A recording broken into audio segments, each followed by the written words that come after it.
Hey guys, I'm Ronnie Yoder, born and raised right here in Macon County, Georgia, and was lucky enough to kill a deer I call kickers, and here's the story behind that. Couldn't find her. Well, I jumped her about 15 minutes after I shot. The first time we've ever laid eyes on kickers was 2020. Jason, he had actually tagged out that year and been hunting the permission farm, say about a mile and a half from where I actually killed kickers. He was tagged out and seen kickers. He said he'd go about 145. We knew it was a good deer, so we started hunting him. And he actually had bounced around about in a 3-mile radius where other guys were getting pictures of him.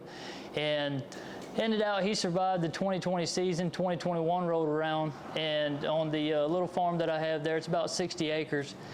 He summered there, fed him protein, and had a food plot planted there, planted soybeans in them.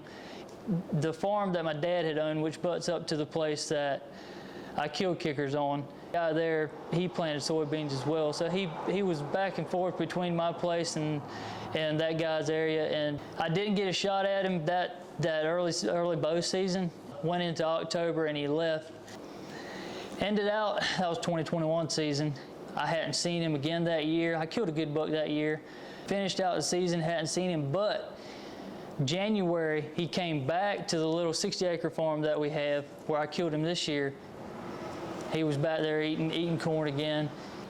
So this year, 2022 season, I knew going in, there was a good chance I was going to be able to kill him because he was 6.5 years old, and when a deer gets that old, you know their core area shrinks, and sure enough, that's what happened. So starting in February, I started feeding protein, and he's like clockwork, showing up, just bam, bam, he's there. He's the most active deer on the camera. He's there every day, just killing the protein. And I had my calendar set where I wanted to come in and plant beans. The first week in July, I got the record buck beans planted, and they came up good. I mean, they sprouted, took off, and I was impressed with how they came up. And about 2 weeks before I planted them, the farmer again planted soybeans. So I knew there was going to be some competition there because how it sets up, there's a bottom that splits the property. My beans sit here, and the farmer has his beans back here, and it's as convenient for him to go into the field because it's secluded, and he's got good cover and everything like that. So I knew it was going to be a competition going in as far as the food supply goes. I felt like I knew where his bedding area was, and after we seen him on that bean field, I took the 4S and moved down into the bottom. I felt like it was about 150 yards, 200 yards from his bed. And I dumped the 4S draw out, grabbed a handful of it, threw it up in the air, set my camera up, set it back, and put it high to where that way we'd be out of the line of sight. Sure enough, I put it out on the 9th. The 9th he showed up. I mean, just walked in there just as comfortable as could be and started eating the draw, and it was like he staged there. The draw kept him there, and he would stage there and then go out into the bean field. So I'm thinking ahead, man, come on, these 4 weeks just got to hurry up and get here for the season because I'm about 100% positive I can kill him. And well, moving a week forward, he shed 3 weeks before the season came in, and I was like, man, I hope he keeps showing up, you know, and kept putting the draw out. Sure enough, he's daylighting about every day. At least every 2 days, he's showing up in the daylight, middle of the day, and that got me thinking I'm close to his bedding again, and I have everything he needs. He has food, he has water, he has draw there to eat. The August the 23rd was the last picture I got of him right there. Where the camera was set up was where he was coming through going to the 40-acre field. Well, I thought maybe what happened was he was going to my food plot where I had the record buck beans planted, and the 26th I went and sat that plot, and sure enough he pops out. And I had some barn thistles that grew up in there, so I guess with the beans and he had cover coming in and like that.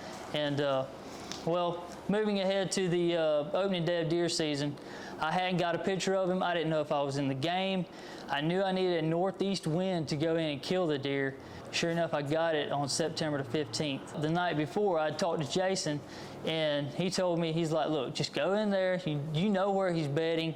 Even if you haven't got pictures of him, doesn't mean that he's not in there. So I go in and hopped on my bike that evening, rode in there downwind of where he was, and put the climber on my back, went in, climbed a tree where I thought was a good area.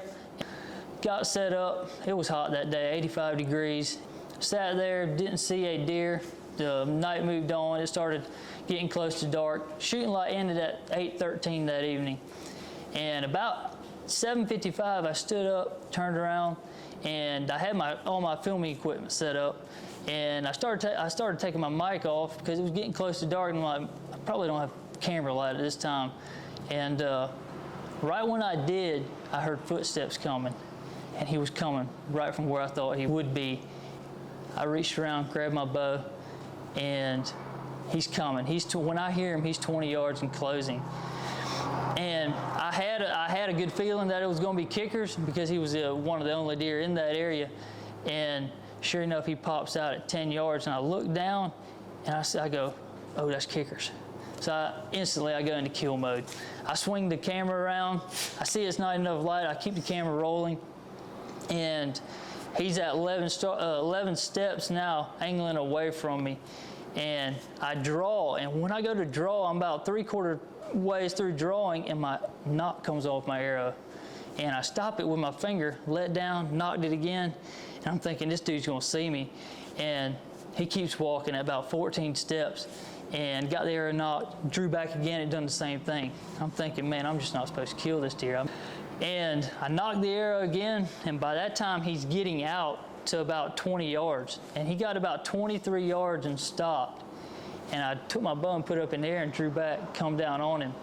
And it was 8:02 at that time, and set up where I was on the edge of those pines, it got dark in there a little earlier. So when I drew back, I couldn't see my pin, but I could see my sight housing, and I had to sit down, I had to squat down a little bit and settle my sight in, and where I felt like it was good, and I shot, and I heard thwack. I mean, you know that sound when that arrow sucks through that chest cavity. It's just, you've heard that sound, you know it means death. And he mule kicked and took off running, and it sounded like he just kind of vanished when he got about 40 yards from me. Everything went quiet. So I felt good about the shot right off the rip.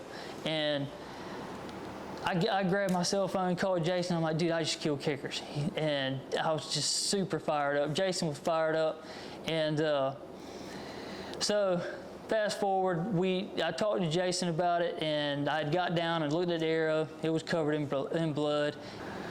We got a dog just in case, because with it being so dark, I thought it was a good shot, but it's better to be on the safe side. And we get the dog, rally the troops, go in there, and get on the blood trail and go for a little bit, and the blood starts picking up. And Jason and Gary, they both had their thermals with, and we get about 20 yards from where I shot him, and the dog just starts barking and jumping and runs up over the hill. And Gary and Jason look through their thermal, and he's like, he's dead. We go running up there and walking up on this deer. Oh my goodness, all this effort and time and money I done spent on this deer, it's just all surreal, just coming to me.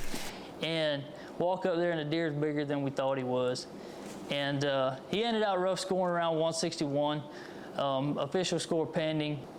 Yeah, man, just an awesome story in my book. One of the biggest deer I was able to kill, and there's no doubt in my mind that 4S and their products helped me kill this deer. I mean, I will forever be thankful to 4S, Bruce, Mark, all the guys that take part in this and helping get this done.